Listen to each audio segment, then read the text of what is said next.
All right, so today we're taking a look at the K678 from FIFINE. This is a USB condenser microphone with a cardioid holder pattern, and it really kind of aims to be like a miniature version of the beloved Blue Yeti. And I can tell you right off the bat, before we actually get into the details, it's actually not too bad for the $70 price point that FIFINE is targeting. Now, for transparency, FIFINE did send this microphone over for me to review for you guys, but of course, as always, this will not impact my review in any way. So taking a look at the design, this design is basically, like I said before, it's like a mini Blue Yeti. It's a black mini Blue Yeti. So the whole thing is gonna be made of metal, and it's a nice construction. It's very sturdy, great build quality, and then it's going to have a matte finish on here, which kind of stinks because if you rub it with your fingers, if you're sweating, anything like that, it's going to track fingerprints really poorly. So you're going to have fingerprints all over this thing if you're touching it a lot. It's going to be a little bit hard to clean up as well. On the front of the microphone itself, you're going to have the FIFINE name on there.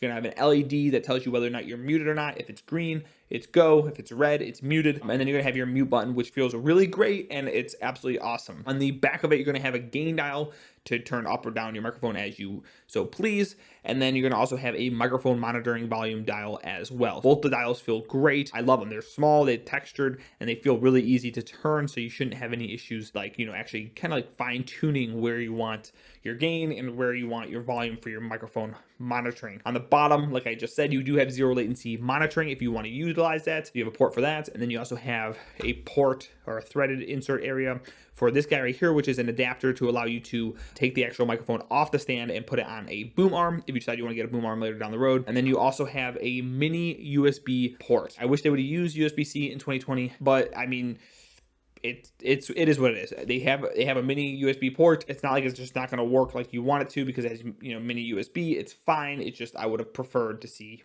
USB-C here. Moving to the stand, like I said before, it's really nice and sturdy. On the side, you're gonna have two knobs. These knobs are going to either tighten it up so the microphone doesn't move as much, or you can loosen them all the way up and you can actually remove the microphone from there. On the bottom of the stand, there's going to be 5 rubber feet, and those feet are going to help absorb as much vibrations from the tabletop as possible. A boom arm will be better in this situation, but it does a pretty decent job overall. The stand also has pretty good motion. You can basically turn the microphone 360 if you so choose. You can, pivot the microphone in any way that you would want to. So now that we've kind of talked about the design a little bit, I want to jump into and I want to talk about like the actual audio quality, because that's what's really important about the microphones in general. If audio quality stinks, it doesn't matter how great the build quality is, because you're not going to want to use the microphone. And in general, this microphone's audio quality is nice. It's clear, it's crisp. I'm going to actually jump into the noise testing. I'm going to start doing some tests here so you guys can get an idea of how the rear noise rejection is, how it sounds from the sides, kind of stuff like that. See how the implosions work, because this does not come with a pop filter, so you'll want to know if you need to get a pop filter for that as well. But again, let's just jump into it so you guys can hear for yourself. I am starting the front of the microphone, and I am now rotating the microphone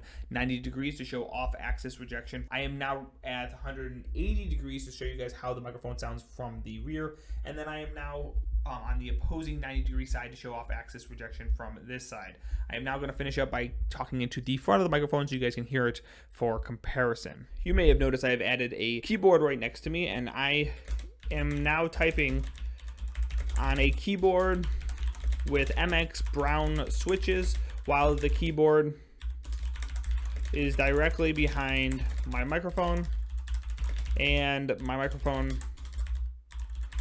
is about 2 to 3 feet from my mouth.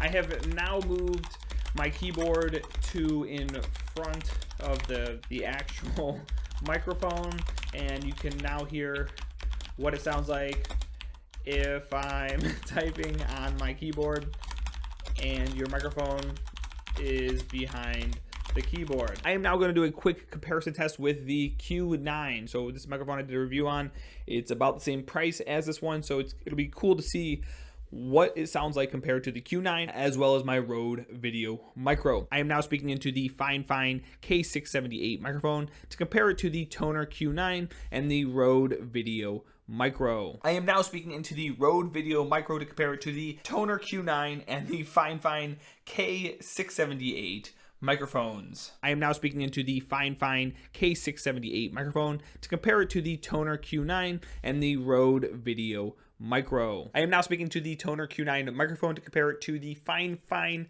K678 and my Rode Video Micro. I have now grabbed a pop filter out of my closet because I have lots of them for some odd reason, and I'm going to do some plosion testing for you guys so you can hear what it would sound like if you decide you want to purchase a pop filter. So without a pop filter, please borrow pancakes, please borrow pancakes, please borrow pancakes.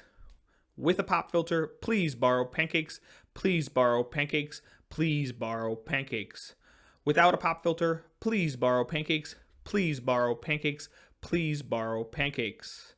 With a pop filter, please borrow pancakes, please borrow pancakes, please borrow pancakes. All right, and so I think you have a very interesting microphone that's sitting in front of me right here today. The K678 is a pretty solid microphone, feature set wise as well as quality wise, for $70. I've seen it down to almost $60. I think it's going for like $65 right now. I don't know the actual like 100% what the retail price for the unit is, but I think it's supposed to be hovering around that $65 to $70 mark. And I think for that price, you have a pretty good quality microphone here. Now, the problem with it is going to be, as you guys heard, rear rejection isn't very good on this microphone. And the big part here is probably that it's a condenser microphone and they don't do a great job at, isolating some sounds like a dynamic microphone would do. So if you want to get a microphone for like streaming, then I don't know if this is the microphone you want to get, because again, this is you're gonna hear the typing on the keyboard like you heard in the testing, whether it's in the front or it's in the back. It sounds pretty rough for this microphone. Now, if you want to get this microphone for like work office use, so if say you are working from home now because of the pandemic and you need a microphone to talk to your coworkers for during meetings and stuff, then I think this is a good option. If you need a microphone to start a podcast, to start a YouTube channel, I think that could be fine as well. Again, as long as you're not going to be hitting your keyboard or making loud clicking noises in the background. If you ended up finding this video helpful, please give me a thumbs up and consider subscribing for more tech content like this and PC builds as well. If you have any questions or any comments about this microphone, leave them in the comments below. Thank you guys so much for watching, and until next time, I'll see you guys later.